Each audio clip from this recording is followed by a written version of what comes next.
Dans ce cas-ci, on va voir au revoir, parce que c'est quelque chose que vous avez vu en primaire, assez bien, mais qui n'est pas bien acquis, je ne sais pas pourquoi, la règle de 3.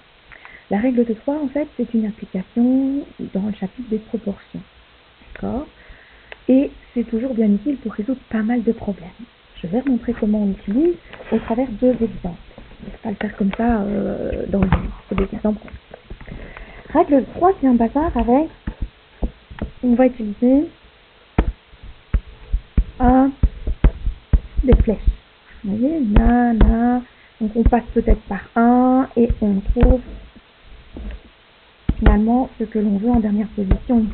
D'accord? Ça dit quelque chose? Qu'est-ce qu'on va mettre et comment on va mettre cette flèche? Ça dépend du problème. D'habitude, je prépare de la mousse au chocolat. Pour 4 personnes, j'y mets 3 œufs. Combien dois-je mettre si je veux faire de la mousse au chocolat pour 12 personnes? Quelles informations est-ce que je possède dans ceci? On me dit que pour 4 personnes, j'ai les 3 œufs. Et on me demande combien est-ce que je dois en mettre pour 12 personnes. Donc ce que je cherche, c'est combien je dois mettre 2.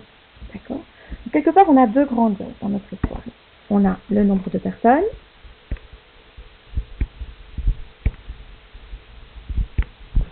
et le nombre d'œufs.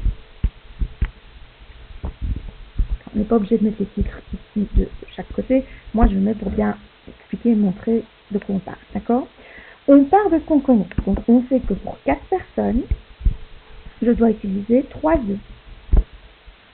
Pour 4 personnes, je dois utiliser 3 œufs. Je peux très bien partir dans faire dans l'autre sens, peu importe. Je sais que je dois arriver, je laisse de la place parce que je ne sais pas comment je vais travailler. Je sais que pour 12 personnes, on me demande combien est-ce que j'ai besoin d'eux. Voilà. On peut très bien, je dis, écrire, on aurait pu mettre le nombre de personnes là, le nombre de là, et on mettait notre point d'interrogation ici. Ça revient au même, du moment qu'on est. On part de 2 éléments qu'on connaît, on cherche un troisième dont on ne connaît pas l'équivalent. Alors, ici, je me pose la question, comment est-ce que je peux passer de 4 à 12? Ici, dans cet exemple-ci, c'est assez facile. On peut le faire direct. On n'est pas obligé de passer par 1. Ici, on voit directement que pour passer de 4 à 12, je peux très bien multiplier par 3. Si je multiplie d'un côté dans ma proportion, je fais la même chose de l'autre côté. Je multiplie par 3. Et donc, j'en arrive à ma solution qu'il faut donc 3 fois 3, c'est-à-dire il me faut 9 œufs pour préparer ma mousse au chocolat pour 12 personnes. D'accord? Donc, toujours le même système. Si je prends même un deuxième exemple, je roule à du 60 km/h. Combien de temps me faudra-t-il pour faire 25 km? Donc, qu'est-ce qu'on me donne? Je roule à du 60 km/h. Attention, là-dedans, j'ai 2 informations. 60 km pour 1 heure. D'accord? Combien de temps me faudra-t-il pour faire 25 km? Je mets en vert. Là, c'est combien de temps pour 25 km? C'est là que ma question. Donc, je vais commencer, peu importe. Ici, on va dire qu'on va mettre les temps, ou les heures, si vous voulez, pour vous montrer que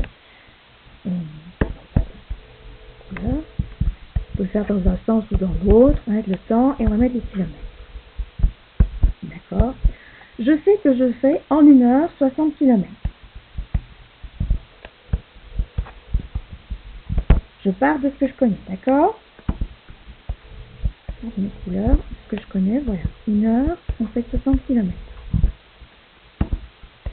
Et je veux savoir, en 25 km, donc je mets bien mon 25 bien dans la colonne des kilomètres, évidemment.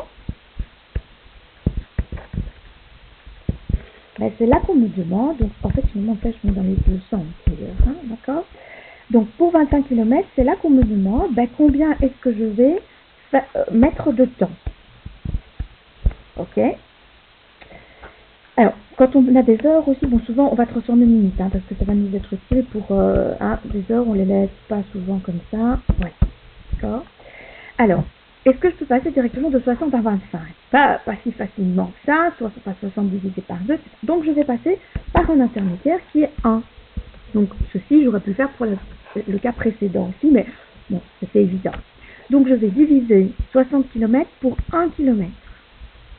Comment est-ce que je passe de 60 à 1 km? Je divise par 60. Je fais la même chose avec mon temps. D'accord? Et donc, je vais j'aurai 10. 60 divisé par 60, 1 minute finalement. Donc ensuite, pour passer d'1 km à 25, je fais fois 25. Je fais donc la même chose ici de ce côté-ci. Et j'obtiens donc qu'on a 25 minutes aussi. Et c'est le hasard que ce soit... Voilà.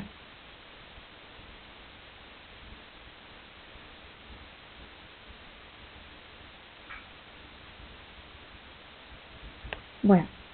Okay. Donc ça, l'intermédiaire par lequel on peut passer pour résoudre tous les problèmes de proportionnalité. Ok. Ben voilà, pour la proportionnalité.